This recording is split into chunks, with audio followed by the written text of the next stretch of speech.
Never repeat this 777 money code unless you're ready to receive. Florence Scovel Shinn taught that the words you speak over your own life are either building your treasure house or quietly tearing it down. And she would tell you plainly that this is happening to you right now in ways you have not noticed. There is a verse tucked into the 65th chapter of Isaiah that has quietly undone more struggle than almost any other line of scripture. It reads, "Before they call, I will answer, and while they are yet speaking, I will hear." That is Isaiah 65:24. And Florence Scovel Shinn would stop you right there and say, "Do you see it?" The answer is already prepared before the asking even leaves your lips, which means your supply is not something you must chase down or beg for.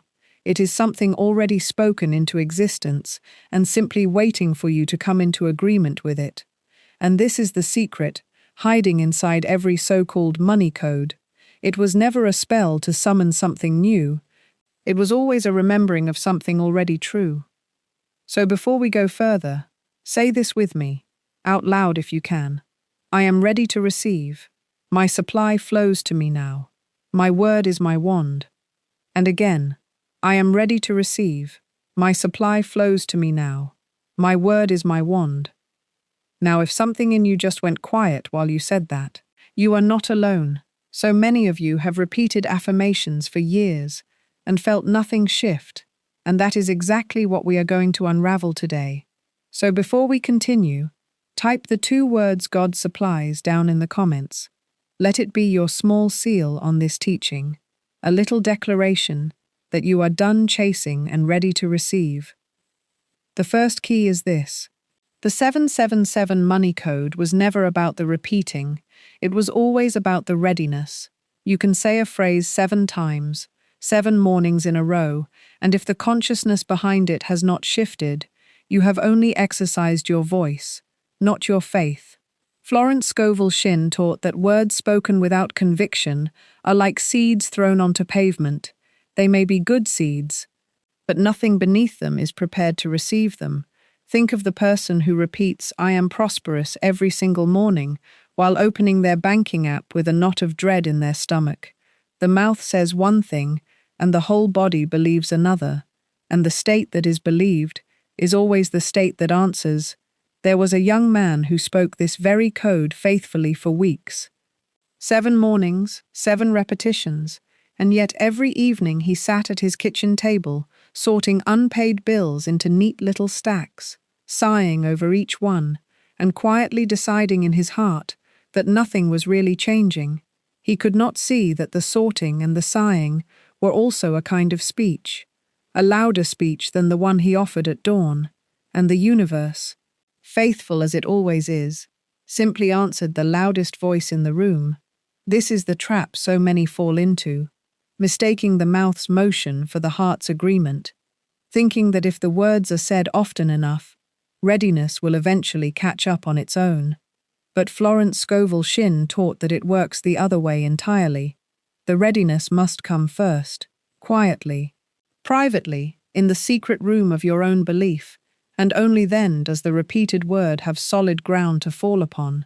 So before you ever repeat a code again, pause and ask yourself honestly, am I ready to receive this? Or am I only hoping the words will do the work my consciousness refuses to do? This is not a small distinction. It is the entire hinge on which the door swings. My readiness, not my repetition, is my code. The second key is this. There is a world of difference between speaking from fullness and speaking from lack, while dressing it up as faith. Picture a man who tells himself all week, money is coming, and yet every time a bill arrives he sighs, tightens his jaw, and mutters under his breath that he never has enough. He thinks he is practicing the code, but he is actually practicing contradiction, and contradiction is the fastest way to cancel a word before it can take root. Florence Scovel Shinn taught that the spoken word is a real force. It goes out ahead of you and begins to arrange circumstances in its own image. But a word spoken today and unspoken tomorrow by your fear simply returns to you void. It does no work. It builds nothing. It only wears out your voice, while your circumstances stay exactly where they were. It is not the sound of the words that carries power. It is the substance of belief standing behind them. And this is precisely where so many well-meaning souls quietly lose the very good they are asking for. Think of a woman who says her code each morning and then spends her lunch hour telling a friend how impossible everything has become. She does not see the two as connected. The morning words feel sacred to her. The lunchtime words feel like harmless venting. But Florence Scovel Shinn would gently correct her. There is no harmless venting. Every word is doing work somewhere. All speech is either building the treasure house or quietly dismantling it stone by stone. So this week, notice the moments you speak abundance, and then immediately act like a beggar. Notice the sigh, the tightened shoulders, the way your hand hovers nervously over the banking app before you even open it. These small, unguarded habits are louder than any morning affirmation, and they are the true code you are living by, whether you meant to or not. If you want to know what you actually believe, do not listen to your declarations. Listen to your complaints. That is where the honest confession lives, and the moment you soften that private confession into agreement with your spoken word, the contradiction dissolves, and the word finally has clear ground to stand on. I speak from fullness, not from fear. The third key is this. Your self-concept must rise to meet the supply you are asking for, because no code, no matter how many times repeated, can override a private, quiet belief about who you are. Florence Scovel Shinn taught that we do not attract what we want, we attract what we secretly believe we are. And this is the quiet trapdoor beneath so many well-meaning affirmations. You can speak the words of wealth with your whole chest, and still be governed by a self-concept that was formed decades ago in a kitchen where money was always short, in a childhood where you learned to feel guilty for wanting more than your share. That old identity does not announce itself loudly. It simply sits underneath every decision you make, quietly steering. There was a woman who inherited a modest sum of money and told herself, "This is wonderful, but people like me are not the kind who keep money," and within a year it was gone. Not through disaster, not through one dramatic mistake, but through 100 small, careless decisions, an unnecessary loan to a cousin, a purchase she did not need, a refusal to invest even a little because some part of her felt it was not really hers to grow. Every one of those choices agreed quietly with her hidden self-concept. The money did not vanish because the universe withheld it. It vanished because her own inner picture of herself could not hold it. Think for a moment of your own life this way. Picture a person who says every morning I am wealthy, and then spends the rest of the day apologizing for asking to be paid fairly, shrinking in rooms where money is discussed, silently believing that people with real means are somehow different from them. That gap between the words and the private self-image is exactly where the code quietly dissolves. Florence Scovel Shinn would say the affirmation was never false. It was simply louder than the belief standing behind it, and the belief always wins.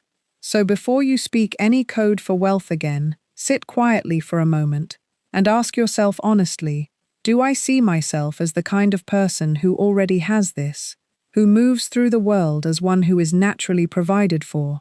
Or am I still secretly rehearsing the old identity of lack underneath the new words? Notice where you shrink. Notice where you apologize. Notice where you still feel like a guest in rooms of abundance rather than an heir. The code cannot outrun the self-concept, it can only reveal it. And once you see it clearly, you are already halfway to changing it. I see myself as one who already has. The fourth key is this, and it is the heart of the whole teaching. So let us walk through it slowly, because this is the key most people rush past without ever truly grasping. Let me walk you through an ordinary day, so you can see exactly how the 777 money code is quietly won or lost. 6 in the morning. A woman wakes and speaks her code 7 times. But her mind is already racing toward the rent that is due in 4 days, so the words leave her mouth heavy with dread, rather than light with certainty. 8 in the morning, she checks her banking app 3 separate times before breakfast, each glance a small vote for lack cast against the very words she spoke an hour before. 10 in the morning, a message arrives about an unexpected expense, and instead of pausing, she immediately mutters under her breath that of course this would happen to her, and that sentence, spoken so quickly she barely notices it, carries more force than the 7 words she spoke at dawn. Noon arrives, and over lunch she complains to a co-worker about how tight things are, not realizing that complaint is also a form of speech. And it is undoing her morning's work faster than she built it. 3 in the afternoon, she remembers her code and says it again, 7 times, but this time with fingers almost crossed, hoping rather than knowing.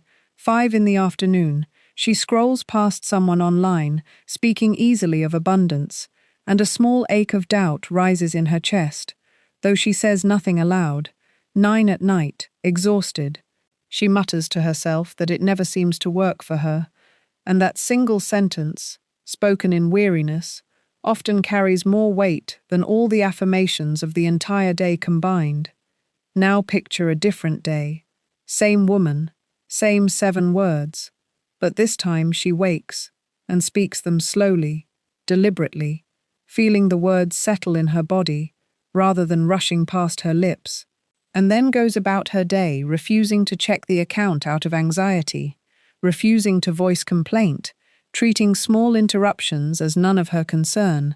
When the unexpected expense arrives, she simply exhales and says, "This too is provided for." When doubt rises in the evening, she does not argue with it or fight it. She simply says, "And so it is," and lets it rest. Notice the difference is not in the 7 words themselves.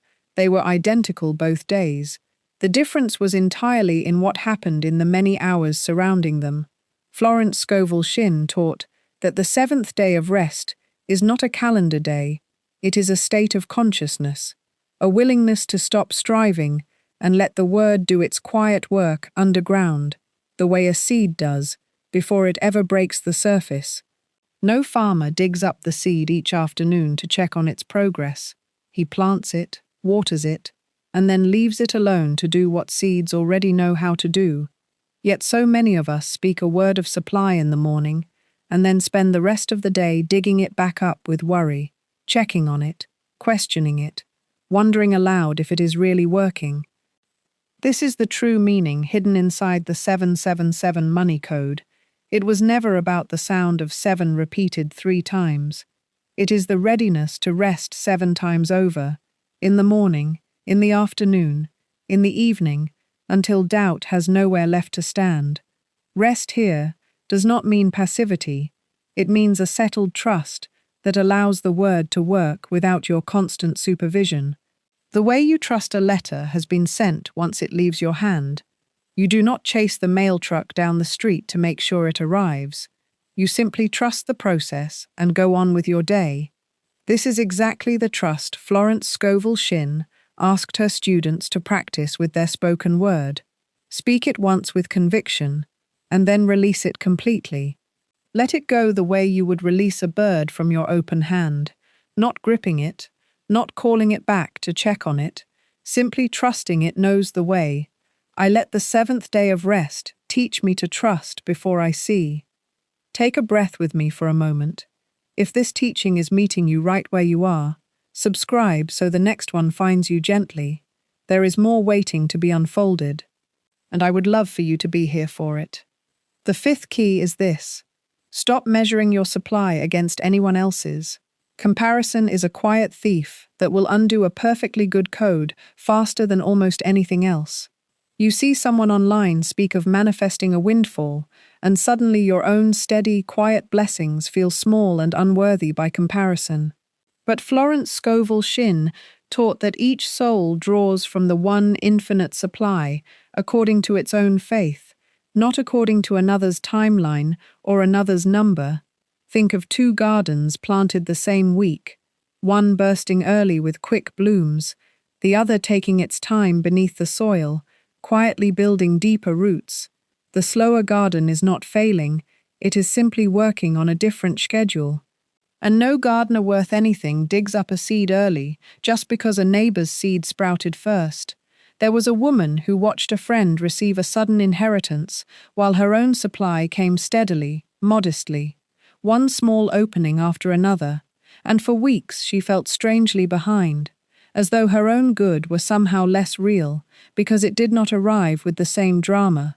But the moment she stopped watching her friend's harvest and returned her attention to her own quiet field, the small openings began arriving faster, because her consciousness was finally free to receive without the tax of comparison weighing on it.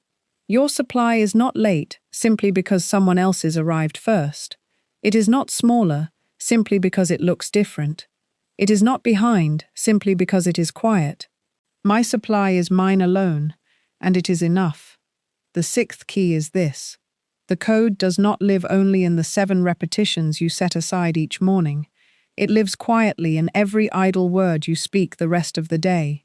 Florence Scovel Shinn taught that we must be careful stewards of our speech at all hours, not only during the sacred moment of declaration, because the mouth does not know the difference between a prayer and a passing complaint. It simply speaks, and the unseen simply listens, and begins arranging itself according to whatever it hears most often.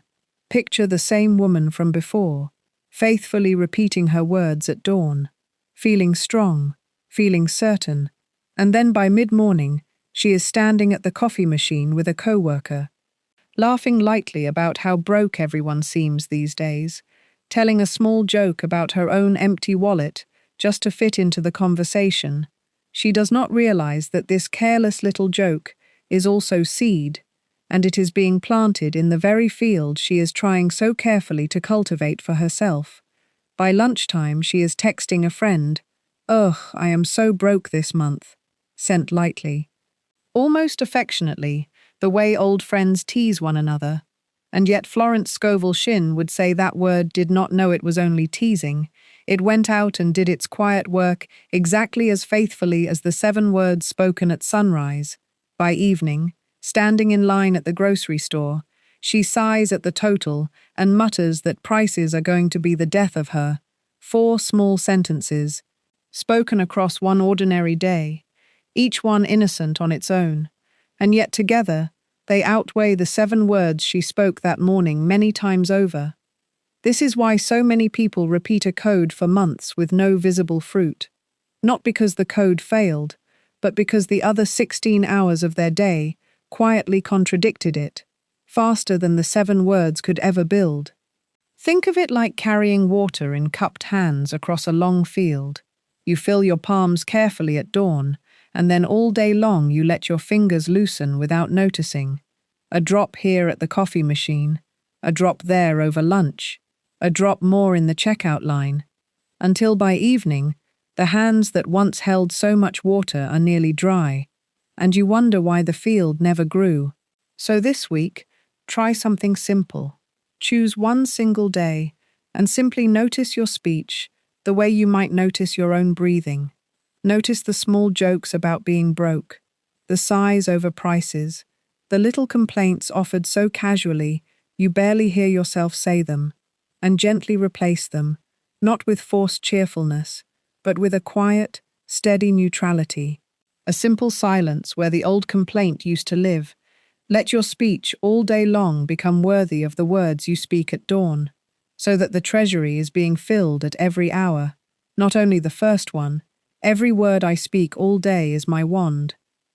The 7th key is the deepest one, so let us take it slowly, in 5 movements, because this is the very hinge of the whole teaching, and it deserves to be turned with care, and turned again, until every corner of it has caught the light.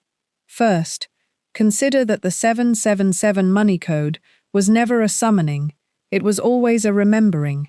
We opened this teaching with the promise that before you call, the answer is already prepared, which means your supply already exists in the unseen, fully formed, waiting only for your consciousness to rise up and claim it as already yours. Florence Scovel Shinn taught that we are not creating supply from nothing when we speak. We are simply recognizing what has already been provided, and recognition is a very different energy than desperate asking. One reaches upward in strain. The other stands level and simply receives. Think of a woman waiting on a check that is already in the mail, already signed, already addressed to her. She does not pace the floor begging the postal service to hurry. She simply goes about her day knowing it is coming. And this is the quiet difference between chasing supply and remembering it. Chasing exhausts you, remembering rests you, and only one of the two ever actually opens the door. Second, consider that true readiness requires something to end before something new can begin. And here I want to be tender with you, because the word ending or dying can sound frightening, so understand clearly, we are not speaking of any literal death. We are speaking only of the quiet dissolving of the old. False self, the beggar self, the anxious self, the self that believes it must struggle and prove and grasp before it is allowed to have anything good. That identity must be gently released, not violently destroyed, simply outgrown, the way a coat that no longer fits is folded away and given up without a fight.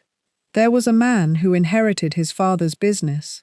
Every resource already in place, every door already open, and yet he sabotaged it quietly for years, missing meetings, undercharging clients, apologizing for his own success as though it embarrassed him, because somewhere inside he still carried the self-concept of the poor son who did not quite belong among men of means. It was only when that old identity was allowed to fall away, not fought, not shamed, simply released like a breath let out slowly, that the business began to flourish exactly as it had been designed to from the very start. And there was also a woman who once won a small sum in a contest and gave most of it away within the week, not from generosity, but from a hidden discomfort, as though the money itself did not belong in her hands. She later said it felt like holding something borrowed that she knew she would have to return. That is the false self speaking, and it must be allowed to quietly step down. And there was a shopkeeper, too, who for years priced her own goods low, quietly convinced that charging what they were worth would be some kind of greed. Every customer who paid full price without complaint left her faintly unsettled, as though she had gotten away with something she did not deserve. And only when she began, slowly, to let the old shopkeeper who feared being seen as greedy dissolve, did she find she could finally price her work honestly, and her customers, strangely, respected her more for it, not less.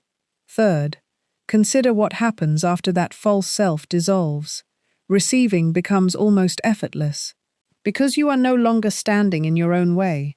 Think of a garden hose kinked halfway down its length, water pressed against it from the source side with all its natural force, and yet nothing flows because the passage is bent shut. The moment the kink is straightened, nothing new needs to be added. The water was always there, always pressing forward, waiting only for the obstruction to be removed. This is exactly what Florence Scovel Shinn meant when she taught that the kingdom of supply is already at hand. Our only work is to remove the resistance we ourselves have built, not to manufacture something from nothing. And this is worth sitting with quietly for a moment, because so many of us spend years trying to add more affirmations, more repetitions, more effort, when the actual work was always subtraction, not addition, taking away the kink, not adding more water. Fourth, consider that this releasing is rarely a single dramatic moment. It is usually a quiet daily returning. Some mornings the old self rises up again out of habit, whispering that you must strive, must worry, must prove yourself worthy before anything good can arrive. And on those mornings the work is simply to notice it gently and let it pass through without arguing with it, the way you would let a cloud pass without trying to hold it in the sky. You do not have to defeat the old self in one great battle. You only have to decline its invitation, again and again, quietly, until declining becomes as natural as the old striving once was. Fifth, Consider that this dissolving is never a loss, though it can feel like one while it is happening. The false self often disguises itself as caution, as humility, as being realistic, so when it begins to loosen its grip, you may feel strangely exposed, even afraid, as though you are giving up your armor. But Florence Scovel Shinn would remind you gently that armor was never protecting you. It was only keeping your good at a distance. So the 777 money code, rightly understood, is not a chant, it is a clearing. 7 mornings of releasing the old self, 7 afternoons of refusing contradiction, 7 evenings of resting in what has already been spoken, until the false self has nowhere left to stand, and the true self, the heir, the one who was always worthy, simply steps forward and receives what was always meant for it. I let the false self die, that the true heir may rise. The 8th key is this: do not repeat a code, and then forget to notice when it answers. Florence Scovel Shinn taught the keeping of what she called a treasure record, a simple written account of every small evidence of supply that appears. And she was firm about this, not as a hobby, but as a discipline of consciousness. Because the mind that is not trained to see supply will overlook it, even when it is standing directly in front of it. Think of how easily we notice the one red car on the highway once someone points it out, and how invisible it was the moment before. Supply works the very same way. It has been arriving quietly all along, and the treasure record simply teaches the eye to finally see it. Consider the unexpected refund, the $5 found in an old coat pocket, the bill that turns out lower than expected, the parking spot that opens right when you need it. None of these are coincidence. They are the underground seed finally breaking the surface, and if you do not notice them, you train your consciousness to keep expecting delay instead of expecting supply. There was a woman who began keeping such a record faithfully. Every evening before bed, she wrote down 3 small things. Sometimes it was only a kind word from a stranger. Sometimes it was an unexpected discount at the register. And within weeks, she noticed her whole tone had changed. She was no longer waiting anxiously for one great miracle to arrive and rescue her. She was calmly watching for the next small evidence, because she had trained her eyes to see supply already in motion all around her. And here is what surprised her most. The very same week she began writing, a small check arrived that she had entirely forgotten was owed to her. And she realized it had likely been on its way for days already, moving toward her long before she ever picked up the pen. The pen did not summon it. The pen simply opened her eyes wide enough to receive it, without arguing with it out of habit. And here is the part most people miss entirely. The writing itself is a form of the spoken word. When you write it down, you are declaring it real.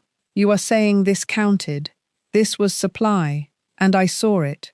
Which means the treasure record is not bookkeeping, it is a quiet daily act of faith made visible in ink. And there is a second reason this matters just as much. What you fail to record, you quietly begin to doubt ever happened at all. Memory is a thin and forgetful thing, and the mind under pressure will always reach first for the bill still unpaid, rather than the 5 small blessings that arrived quietly last week. So the record is not only for today, it is a witness you are building for the harder day still to come. A day when doubt will stand at the door of your heart, insisting nothing is working, and you will simply open the worn pages and let the evidence answer for you, without a single argument needing to leave your mouth. Think too of the difference between the woman who keeps no record and the woman who does. The first lives every week as though it were the very first week of her asking, forever starting over, forever unsure, while the second lives inside a lengthening chain of proof, each small entry adding its quiet weight to the one before it, until one day the chain itself becomes stronger than any single fear that tries to test it. This is why Florence Scovel Shinn considered the treasure record so essential, not because supply needed her students to write it down in order to exist, but because their own belief needed the seeing in order to grow steady and sure. So this week, keep a small notebook, and each time even the smallest good arrives, write it down without analyzing it, without deciding whether it was big enough to count. Simply record it. Let the evidence build until doubt has no material left to argue with, and let your own handwriting become the proof your consciousness needed all along. I record every evidence, and my faith grows sure. The ninth key is this, and it is the gentlest one to close on. Readiness is not urgency, it is peace. You do not have to grip the 777 money code with white knuckles, repeating it like a frantic bargain with the universe, hoping it works this time. Florence Scovel Shinn taught that the moment the word is spoken in true faith, striving itself becomes unnecessary, because faith and frenzy cannot occupy the same heart at the same time. Think of a woman lighting a single candle in a quiet room before dawn. She does not rush to blow on the flame, or fan it or check it every few minutes to see if it is burning brightly enough. She simply lights it once and lets it hold its own steady glow while she goes about the rest of her morning. That is exactly what readiness looks like. A person who has stopped negotiating with the universe, who no longer says the words like a plea whispered into the dark, but speaks them once, unhurried, the way you might state a fact you have always known, and then quietly turns to the rest of the day without a backward glance. There was a woman who used to say her code 7 times each morning while pacing her kitchen floor, watching the clock, wondering if today would finally be the day it worked, and nothing changed for months, until one morning she simply sat still instead, spoke the words slowly, let them settle like a stone sinking gently to the bottom of a quiet pond, and then rose and made her coffee, without a single thought of checking whether the words had landed. That stillness, not the words themselves, is what finally cleared the way, because it is not desperation that moves supply.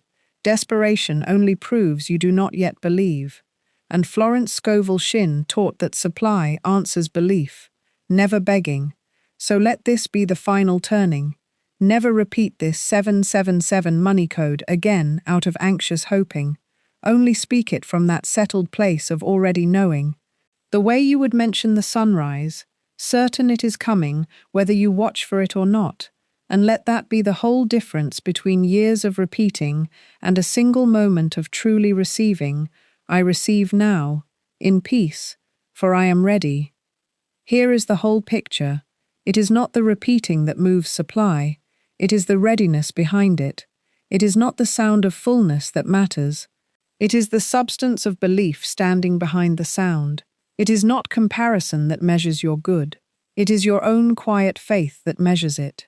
It is not the 7 repeated words alone that clear the way.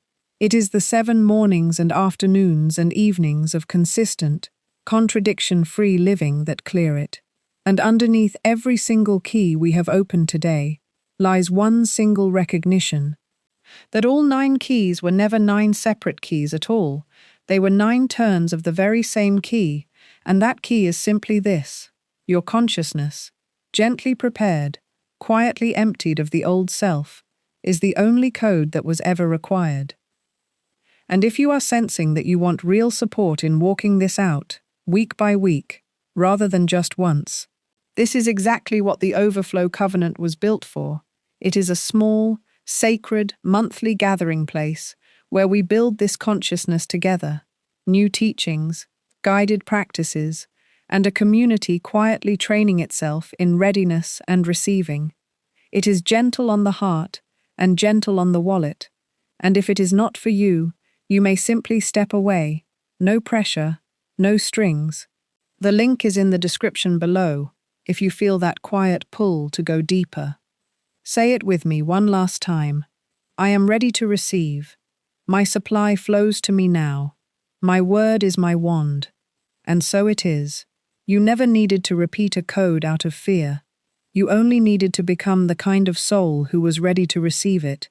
And that soul, quietly, gently, is exactly who you already are.